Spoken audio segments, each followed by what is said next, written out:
David here with figbootonpens. It's that time of year again for my top 10 pens list.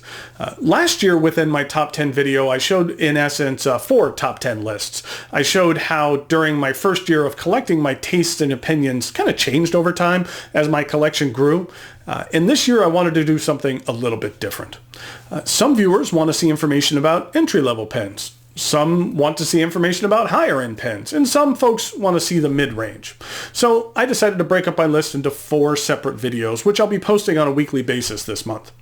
The first one, the one you're watching right now, will cover my top 10 fountain pens under $50. Next week's we'll cover the pens in the $50 to $100 range. Then there'll be one discussing pens in the $100 to $250 range. And then finally there'll be one covering my favorite pens regardless of cost, the unlimited class, if you will. In regard to the rules I set for myself for these lists, I didn't set many. Some of these pens I've reviewed and some I have not. In regard to the pricing, I placed the pens on this individual lists based on what I personally paid for the pen. If there was a pen that typically retails for $110, but I was able to get it for $85 on sale or at a good price at an auction site, then that pen would fall in the pens under $100 if I felt that price could potentially be duplicated. For example, a couple of months ago, I was fortunate enough to be able to pick up a brand new Pelikan P200 for $40. Now, the P200 typically retails for around $130, and I would categorize my deal as lucky rather than something that you would rather that you could find on your own on a regular basis. So I didn't think it would be fair to place that pen in the under $50 category. So in regard to this first list of pens under $50, when I was first starting off on my pen journey, I searched out every top 5, top 10 list of entry-level pens I could find. I had no idea what was out there and what was a good pen and what was a bad one. I really looked at all these lists, and if there was a specific pen that showed up on a lot of them, then I felt the chances were good that it was a quality pen and that I wouldn't be wasting my money. So this first list is geared towards those folks who are either just starting off on the hobby as well as those looking to take a step up from their first entry-level pen. So without further ado, here are my top 10 fountain pens under $50. I wanted to start off with a couple of honorable mentions, pens which I enjoy but fell just outside the top 10. First we have the Pilot Varsity. This is a $2 pen. Can a $2 pen be worthwhile? Yes, it can be. And the Pilot Varsity is proof of that. One of the things I like about this pen is that when you have these lying around, if you pick it up, it will write, no matter how long it's been since you've last used it. I picked up a pack of 7 of these, like this, over a year ago, actually more than 2 years ago, for like $20. And that I haven't used this one at all in over 2 years. And that I took the cap off and it wrote. That there's no issues at all. Is the nib spectacular? No, but it writes. It's decent. And what else could you really ask of from a $2 pen? While these are disposable pens, I have seen where folks were able to refill these with ink once they ran out. For a long time, I kept one of these on my desk as the pen I would use for a quick note. Whenever I picked it up, it worked, which is what I needed it to do. And it's also a good introduction to fountain pens for kids. Next up on the honorable mention list, I have a pen by Levenger. Levenger is a company which offers a wide variety of products. They have some nice leather accessories and notebook systems, but they also offer a number of fountain pens. And the pen of theirs, which has an honorable mention, is the Levenger Splendor. Now, I believe this pen has been discontinued by Levenger. These normally retailed for around $80, I believe, about a year ago, and that they had a really big sale where they sold them for $20. And I think in hindsight, they were blowing out their inventory. But if you were one of the folks who was able to pick one of these up for that price, then you received a pretty good bargain. As an $80 pen, it's okay. It has a number of similarities to the Lamy Studio, mainly this pinched clip. The one on the Splendor is much more rounded than the Studios, but for a $20 pen, this is outstanding. It has a metal body that gives the pen a bit of heft, but it's a quality weight. It's not just weight for weight's sake. And I do like this matte blue finish. And the nib performs nicely as well. that if you ever see one of these Splendors available at a reasonable price, it would be worth picking up. And if Levenger still offered this pen, then it would have made it into the top 10. But since it's discontinued, it's been relegated to the honorable mentions field. So now they do offer a Splendor Encore on their site for $50, which is discounted from $90, but they only have it available in black. It looks very similar to the Splendor I have, but I'm not sure of all the differences between it. Then finally, the last honorable mention, we have the Lamy Safari. I'm very fond of the Safari. This pen here was the second fountain pen I ever owned. The first was a Lamy Al-Star. And since the pens are so similar, I felt it would be best to only have one on my top 10 list. I debated about it for a long time, and since the Safari is on the honorable mentions list, you could guess what decision I made. The Safari comes in tons of different colors, and Lamy will typically come out with a limited edition each year that matches a new color to a new color of ink. This year's color was a dark lilac, and I really enjoy the dark lilac ink. It's one of my favorite purples, and it pairs up nicely with a wide variety of pens. The Safari has a design that will probably go down unchanged in my lifetime. It is a perfect knockabout pen and is an excellent choice for a first pen if you're just getting into the hobby. So, okay, enough about honorable mentions. Let's get on to the list. Coming in at number 10, we have the Platinum Preppy. Is Preppy the greatest fountain pen in the world? No, it's not. But is it the greatest $3.95 pen? Quite possibly. The Preppy has a lot going for it. It's an inexpensive starter pen. If you're not sure that fountain pens are your thing, a $3.95 pen and a couple of ink cartridges won't set you back too much to find out. It is a demonstrator, which is cool. And what's even better is that the pen screams to be used as an eyedropper. This isn't a blue pen. This is just a clear barrel, but it's filled with blue ink. It has a bit of a blue accent on the top. They come in a number of different colors, and that it's just inked right now with blue ink. So by changing the color of the ink, you could really change the color and personality of your pen. The label that's right here doesn't peel off the pen, so it kind of cheapens the look a bit, but then again, it's a $4 pen. And I kind of like the Japanese writing that's on the label. The nib is decent enough. It's not the smoothest thing in the world, but it writes. This is a perfect pen to just have lying around your desk. Maybe something that you don't use that often, but when you do use it and you do pick it up, it writes. I've had this one inked up for over 2 years, and it still writes fine every single time I use it. One other thing about the Preppy that I like, it's not a fountain pen, but it also comes in a marker that I really like. At work, rather than using a Sharpie, I'll use a Preppy marker. You can kind of see the marker tip right there. So basically, it's like being able to use a Sharpie, but with whatever fountain pen ink you'd like. And I'm also impressed with the quality of the marker itself. With pens like Sharpie, over time, the material wears out and becomes more rounded and loses some of its sharpness. And I've been using this red one here for over 2 years on a regular basis, and the material is still rather firm, and I haven't noticed any wear at all. And I use this one and a couple of others I have at work on a daily basis. So I enjoy this marker as well. Coming in at number 9, we have the TWSBI Mini. The Mini is a pen that can be found for right at $50. While this list is supposed to be for pens under $50, I felt this pen was more appropriate for this list rather than the next higher up list. I'm a big fan of TWSBI. I feel that you get a really good value for your money when purchasing one of their pens, and the Mini is no exception. It's a really solid pen. The Mini is too small for me to use unposted. The cap actually twists to post, which isn't my favorite feature on this pen. There's actually 2 sets of threads, so half of the time when you post it, the barrel or the clip will be facing away from your hand, but then the other half of the time when you post it, it'll be facing downward. Well, so I didn't think that was the best design choice, but in regard to performance, the TWSBI Mini is a nice little pen.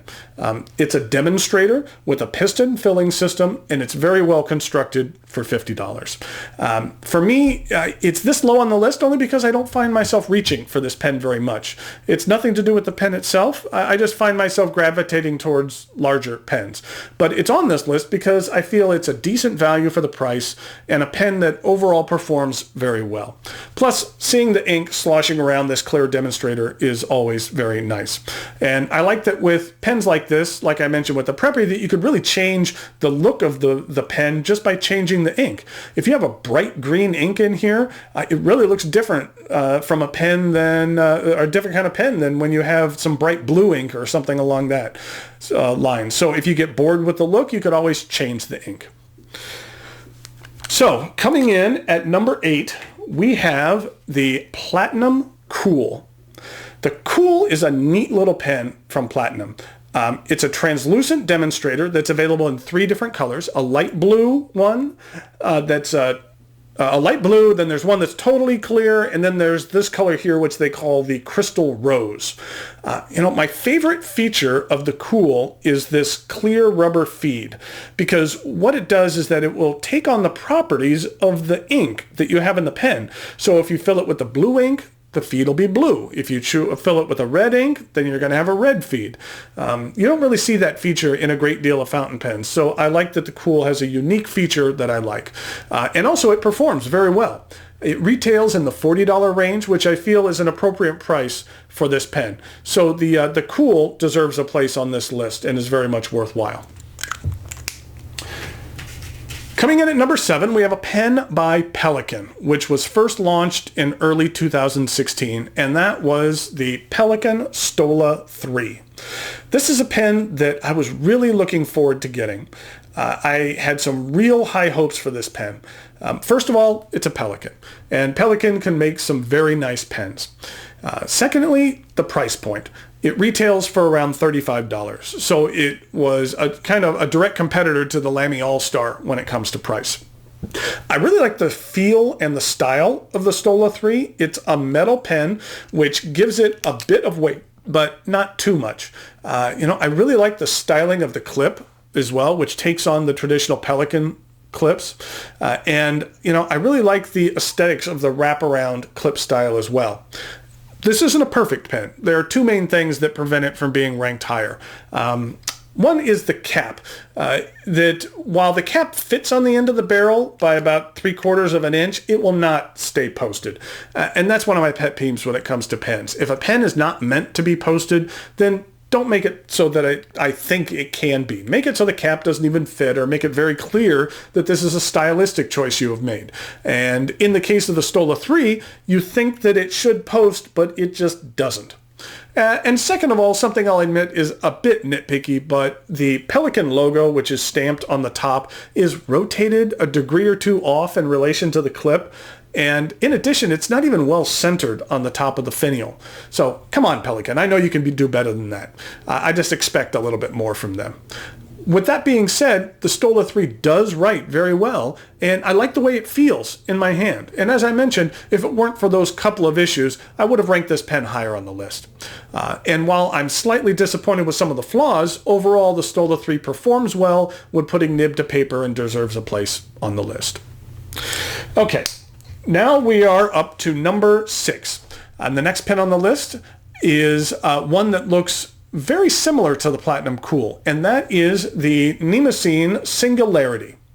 The Singularity is offered not only an extra fine, fine, and medium, but also a 0.6 and a 0.8 stub. This is the 0.6 stub, and I really, really like it on this pen a great deal. If you don't own any pen, or if you only own pens with standard nibs and have a bit of a fear of stepping out of your comfort zone, the Singularity is a good pen to pick up to try something just a little bit different. It'll run you $20. If you like the stub nib on this pen, it's a really good indication that you might like stubs on more expensive pens. But for $20, that's a pretty inexpensive education that you're receiving. And plus, it writes very well. Each of the models writes very well. And I think that the translucent colors, they have a number of different varieties, but the translucent colors look really nice on these as well. Coming in at number 5 is the Kaweco Skyline Sport. When I was beginning my fountain pen journey, I read tons of reviews and sought out every top 10, top 5 list that I could find, like I said, and I had no ideas what were out there. And so I really relied heavily on these lists to help guide me and make an educated guess as to purchasing pens that would work for me. And even though the Kaweco Sport is in a number of lists as in a number of different variations, I resisted picking one up for a while. I wasn't sure how I'd feel about the smaller pocket pen, and I really wasn't in love with the rather blocky design, but seeing it on enough lists really convinced me to pick one up, and I'm glad that I did. At the time when I purchased this pen, it was one of the smoothest nibs that I owned. The nib on this pen is spectacular. It writes very, very well. And it's a pen which can be eyedroppered, so it can hold a ton of ink for a very small pen. And it's very durable. This is a pen that you can just throw in the bottom of your book bag or backpack and not worry about it getting roughed up a bit. It only adds a bit to the character of this very unique pen. It does not come with a clip, but if you want one, then a standard clip like this will run you like around $3. And a deluxe clip will run you about $6. And the deluxe clip has a little bit more style to it. Okay. Getting into the home stretch here. At number 4, we have the Pilot Metropolitan. In the European markets, it's called the MR. This is a very popular starter pen for a number of different reasons. One of the reasons is price. The cost of the Metro is around $15, which is a very good value for a metal pen that doesn't feel cheap. It doesn't feel like a $15 pen. Another reason is the variety of colors and band patterns that are available. It's easy to find a variety of this pen that really catches your eye. And in regard to performance, it's okay. I can't say that it's spectacular, but by no means is it poor. It's kind of middle of the road in regard to performance, but how much can you expect from a $15 pen? It's very hard to find a $15 pen with a glorious nib. And the nib is what it is, but what it is a great introduction to fountain pens for a reasonable price, which is why I have it ranked so high. If you're not sure about if fountain pens are your thing, then the Metro is a good place to start. I'm not a fan of the squeeze converter that comes with the Metro, but you can always use cartridges or pick up a Pilot Con 50. And that most people, when starting off with fountain pens, kind of gravitate towards using cartridges. It's familiar to them. It's kind of like a refill on a ballpoint pen. And then after they get comfortable with actually using fountain pens, then they'll think about using a converter and bottle ink and things like that. And that's how I was. And I've known a few other folks to be that way as well. One thing to consider, that if this is your first pen, then you're automatically introduced to the world of proprietary cartridges. I can imagine that many folks out there purchased a Metro and then purchased some standard international cartridges of a color they liked, and were confused when they couldn't get the two to work together. For a Pilot pen, you need to purchase either Pilot branded cartridges or use a Pilot converter with your choice of bottled ink. Okay, coming in at number 3, we have a Lamy, and that Lamy is the Al-Star. Now, there are 3 Lamy variations that could potentially have this spot, each of which are basically having the same design, with the only difference being the materials being used in the making of the pen. We have the Safari, which is resin, then you have the Vista, which is a clear demonstrator, and you have the Al-Star, which is aluminum. Of the 3, I care for the Al-Star the most, personally. The aluminum body is very sturdy, but very lightweight, and it comes in a wide variety of colors. Just as an example, that this is the orange copper. Then here it is in a blue, and then here it is in silver. and they have tons of different colors. The orange copper was actually a limited edition from 2015. I enjoyed this color a great deal, and I like the style of the clip, and I really like the large ink window that comes in real handy. In regard to the ink window, one thing that I like is that it's an oval. Most ink windows are a band that kind of encircle the barrel. While they're helpful, for the most part, you can only tell if you have ink or if you don't have ink. You really can't see the level of the ink you have. With this window, you can get a better look at your ink level as it goes down, so you're not surprised when you run out of ink. I've mentioned it previously, but that this Al-Star here, this silver one, was the very first pen that I owned, and it was a really good introduction to the world of fountain pens. One downside is that it doesn't come with a converter, which you can purchase separately, and like Pilot, Lamy has their own proprietary ink cartridges and converters. I only used cartridges in my Al-Star for a very long time, and that I liked that they had a decent ink capacity.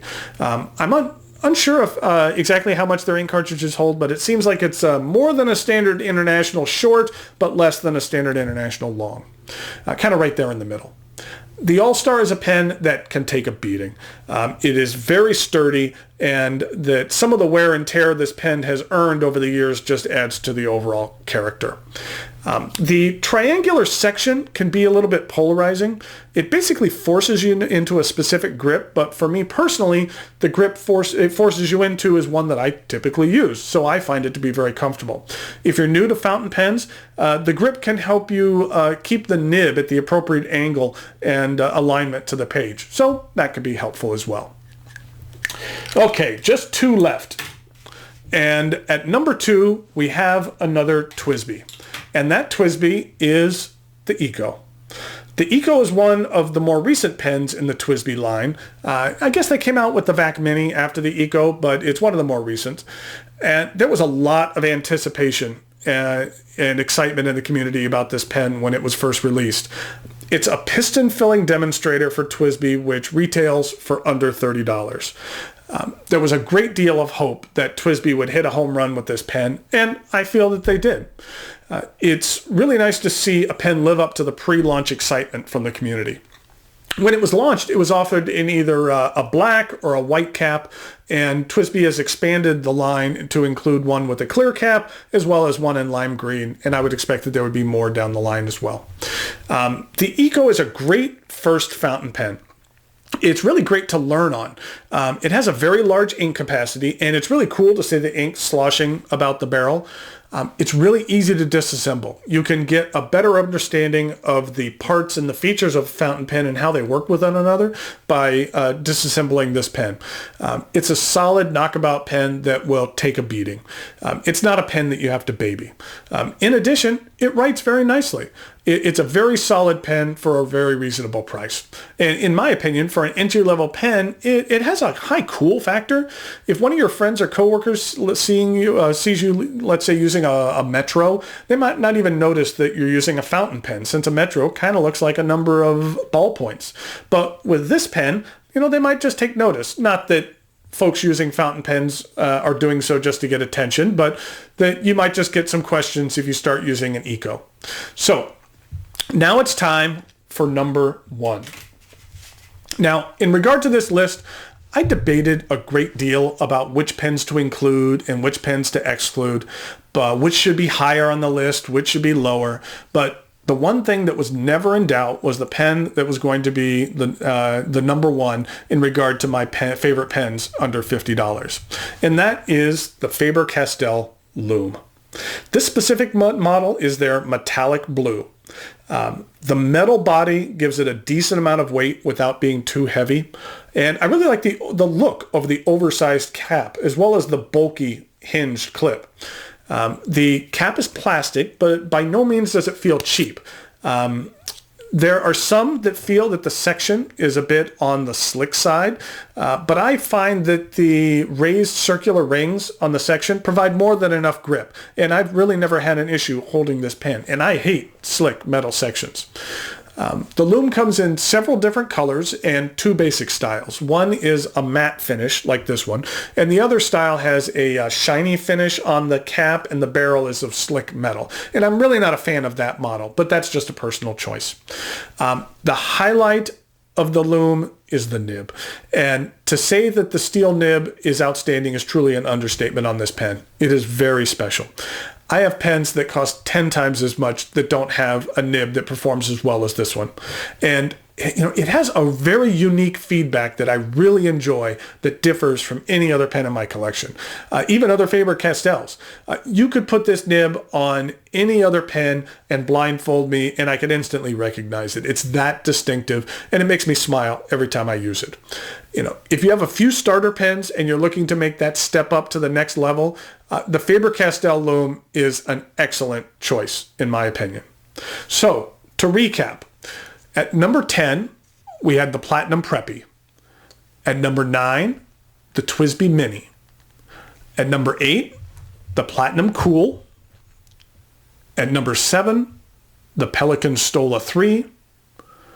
At number 6, the Nemosine Singularity. At number 5, the Kaweco Skyline Sport.